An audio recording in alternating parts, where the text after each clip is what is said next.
evening and welcome to Tucker Carlson Tonight. Leaders on both sides of the aisle in Congress, in the media, in our intelligence services, in virtually every overfunded think tank in Washington, have suddenly aligned tonight on a single point of agreement.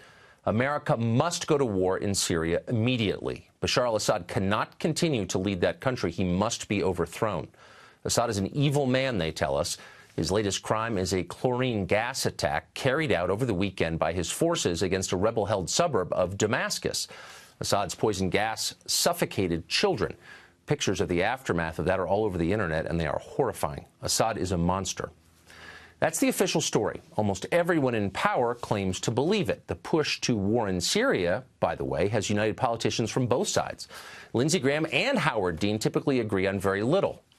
Not much at all. But today they are both calling for war in Syria.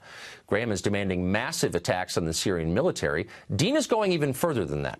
On Twitter, he called the president, quote, a wimp for merely sending thousands of troops and launching tons of bombs at Syria. That's not enough for Howard Dean, who, as you may remember, once ran for president as the peace candidate. Tonight, he wants total war in Syria. Television pundits, of course, strongly agree. This morning, the foreign policy team over on MSNBC explained that it's far more important for American troops to fight in Syria than it is to secure our own border here in America. Watch. There's no question that now, all these years later, it is Donald Trump's challenge. He has to take action. He's spoken to Macron. What he ought to do is a coordinated action. There has to be a comprehensive response. As Trump leaves to fight his imaginary border war, he's leaving the real war where we could make a difference, and said he's turning it over to Assad and to Iran and to ISIS. This is something that Barack Obama wouldn't even do if confronted with these set of facts. Trump has to take action in Syria. Everyone nods sagely. That ought to make you nervous. Universal bipartisan agreement on anything is usually the first sign that something deeply unwise is about to happen, if only because there is nobody left to ask skeptical questions. And we should be skeptical of this, starting with the poison gas attack itself. All the geniuses tell us that Assad killed those children. But do they really know that? Of course they don't really know that. They're making it up. They have no real idea what happened. Actually, both sides in the Syrian civil war possess chemical weapons. How would it benefit Assad using chlorine gas last weekend? Well, it wouldn't. Assad's forces had been winning the war in Syria. The administration just announced its plans to pull American troops out of Syria, having vanquished ISIS.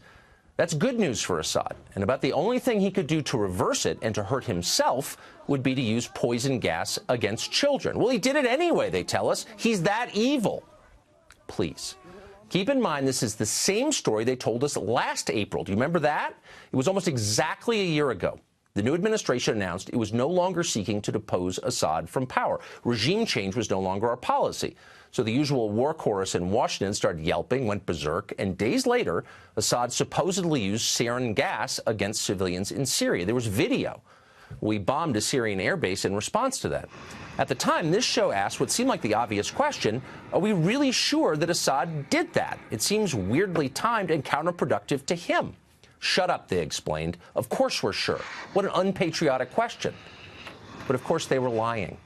2 months ago, the Secretary of Defense admitted that actually we still have no proof that Assad used sarin gas last year. The story, it turns out, was propaganda. It was designed to manipulate Americans, just like so much of what they say. We've seen this movie before, and we know how it ends. But just for the sake of argument, let's assume they're not lying this time. Let's assume Assad did just use chlorine gas against kids. He's perfectly capable of that, by the way, not defending his moral character. Let's say he did do it. Would that be worth starting a new war over?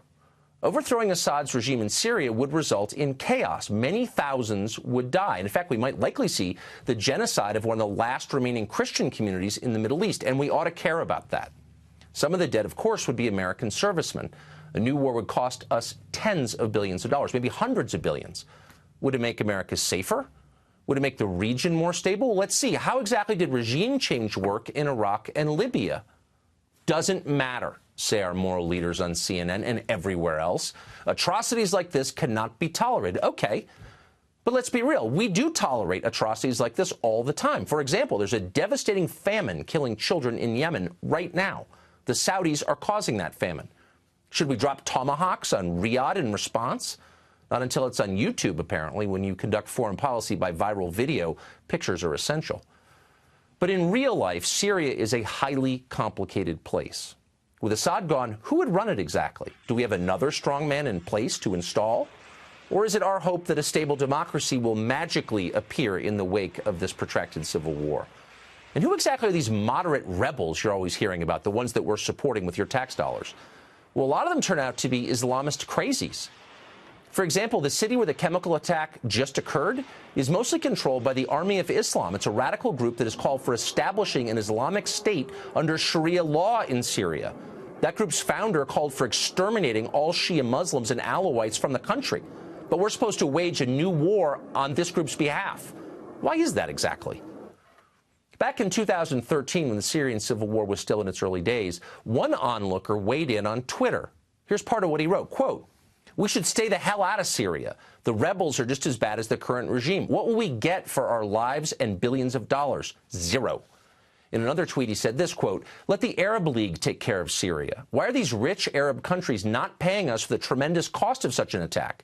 And in yet another tweet, he said this, "What will we get for bombing Syria beside more debt and a possible long-term conflict?" Of course, you know who wrote that. It was Donald Trump, and he was right. And that's one of the reasons he got elected president.